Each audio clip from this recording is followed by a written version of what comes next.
I am here with Bill Stillwell from the Xbox platform team. I am really excited about this. Now, people have been waiting a long time for backwards compatibility to come to Xbox One. Guess what, preview members? It is here. Bill, tell us how it's going to work. Thanks, Larry. Yes, backward compatibility for Xbox One is here. And what we've done is, in order to make this happen, which we didn't think was initially possible, we went ahead and actually built a virtual 360 all entirely in software.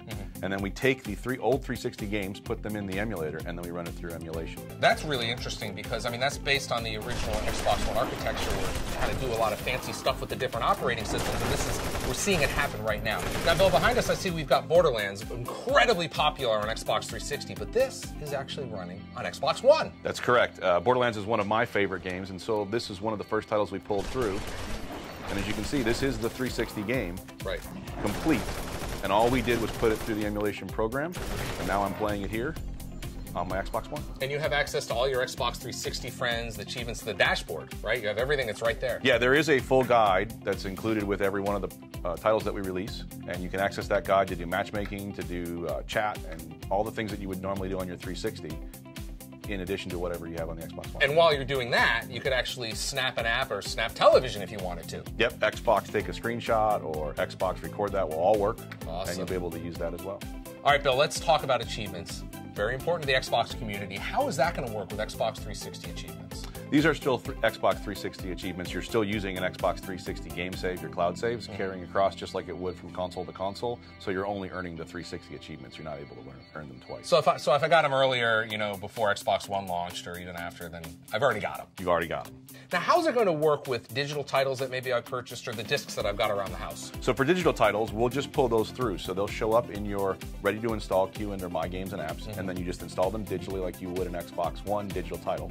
And for disc games, we actually will now recognize the 360 disc.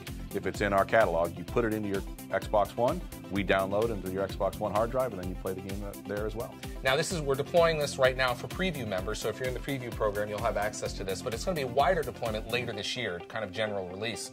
What's the goal for updating, you know, more and more titles? Well, when we launch the program, we'll have a limited set for preview now, but when we launch the program in the fall, we'll have over 100 titles already ready to go, and then we'll do regular updates to the catalog over time until we fill it up. Bill, tell me about the process. Why can't you just, you know, enable every game right off the bat?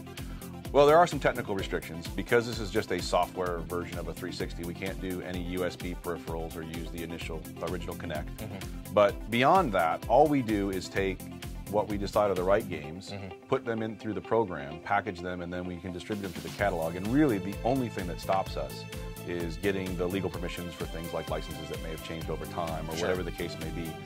We are including the entire first-party catalog that we're able to.